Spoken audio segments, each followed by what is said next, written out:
Hi students, let's see shortest job for scheduling algorithm in this session. Right, for every algorithm we need two requirements. Its arrival time, its burst time, how much CPU time it required to complete. So this is an example for shortest job scheduling. We have four processes P1, P2, P3 and so on. P0 comes at 0, P1 comes at 1, P2 comes at 2, P3 comes at 3. Right? So, what is mechanism of shortest job for scheduling? The shortest job will be processed at first. The shortest job will be processed at first. Right? Initially, we need to observe something. This is what actually a process queue. This can also be called as Gantt chart. What it can also be called as Gantt chart. In this Gantt chart, we are just specifying how these processes are going to be completed. The first one, whatever the scheduling algorithm, the P0 will comes into picture first because it is the first process. Afterwards, after completion of P0, then remaining process comes into picture. And one more, the shortest job for scheduling is nothing but actually with preemption, without preemption. We have two schedulings are there. What is preemption actually? What is with preemption? Depend upon the priority, the process may go to the ready state, right, after some time of execution. Without preemption, what is meant by without preemption? There is no chance of giving the chance to the other process when one process is getting executed. ఒక process execute అవుతున్నప్పుడు ఇంకొక process chance ఇవ్వకపోతే దాన్ని ఏమంటారు? Without preemption. What is with preemption? With preemption is nothing but if some other priority process comes, అంతకన్నా highest priority process వస్తే our process will get into the ready state again. Right? After some words, our process will come into the running state. Right? What type of this is? Without preemption. Without preemption. What is without preemption? Without what is without preemption? There is no question of giving chance to the another process while one process using CPU. Let us suppose P0 using CPU, it is started 0. So at 0, P0 has been started. Let us show how much time it is going to execute, how much time it is utilizing the CPU for 5 minutes. Right? Right. This is what actually it will be executed up to what? 5 minutes. Right? The first process completed. If the first process completed, then the mechanism of shortest job for Joule comes into picture. What are the remaining jobs available? P1, P2, P3. Among P1, P2, P3, which is the shortest job? If you observe this, P1 will be the shortest job because how much time it is utilizing? Only 3 minutes of time of CPU for completion. For completing this P1. So which will be the now comes into picture? P1 is comes into picture. After 5, P1 comes into picture. How much time it is going to execute? For 3 minutes. For 3 minutes. So what is the completion time of P1? After 5 it is going to execute for 3 more minutes. So 8 minutes it will be completed. Right? Next one. What is the shortest job among two? P2 and P3 we have.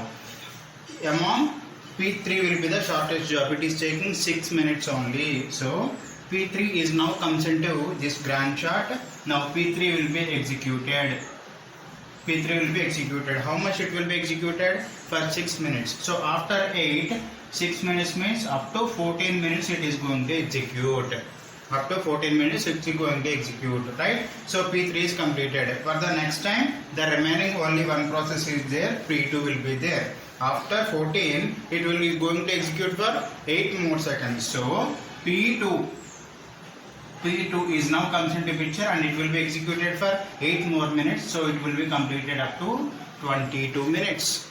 22 minutes. So this is a Gantt chart of how the process are going to execute.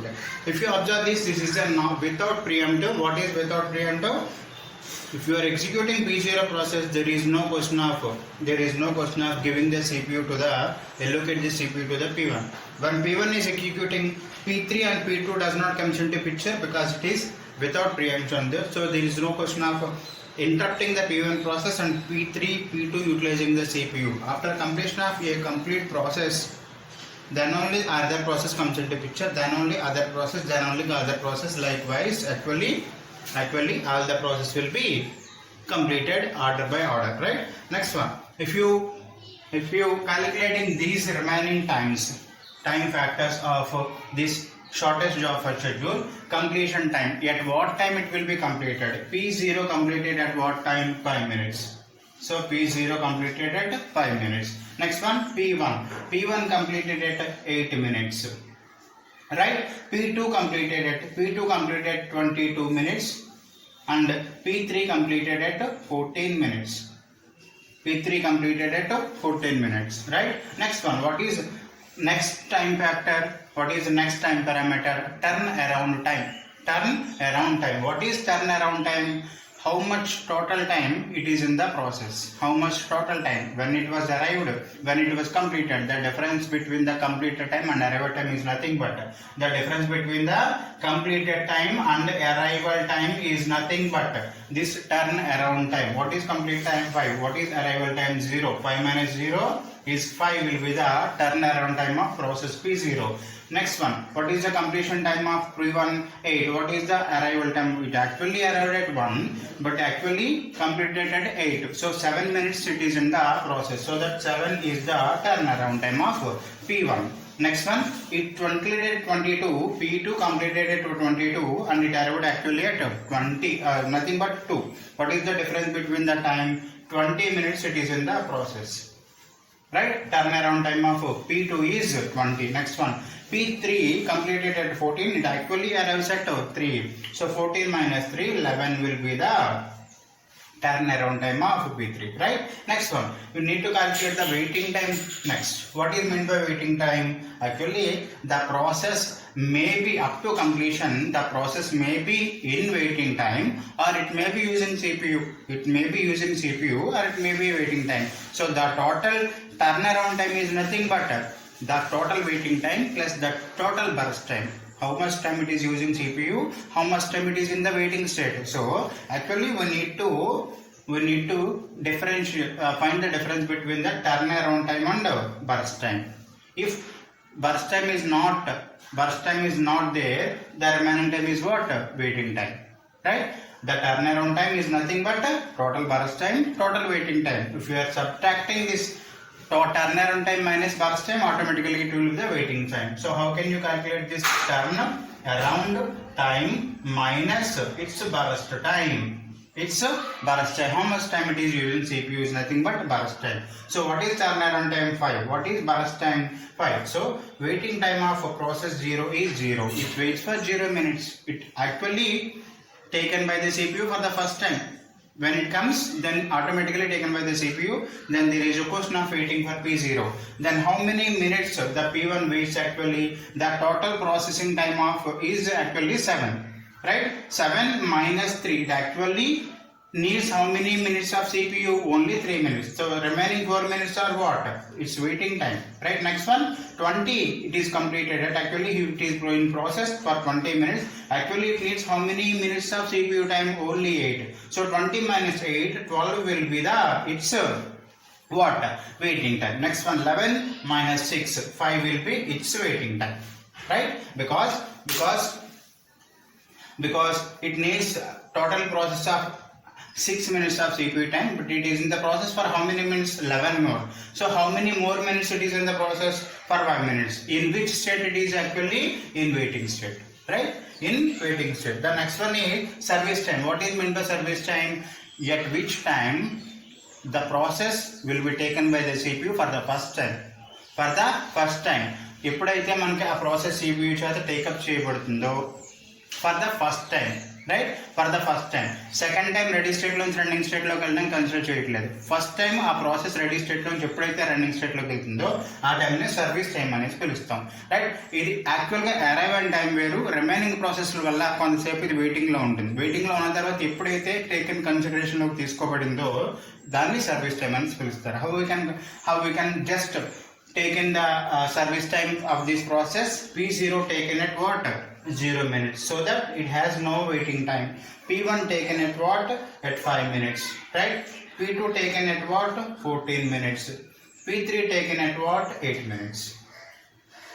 P3 actually comes at 3rd minute, but it has wait for 5 minutes and completely total.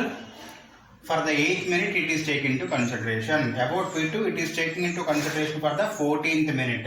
For the P1 it is taking consideration into the 5th minute. For the P0 it is taking consideration to the 0.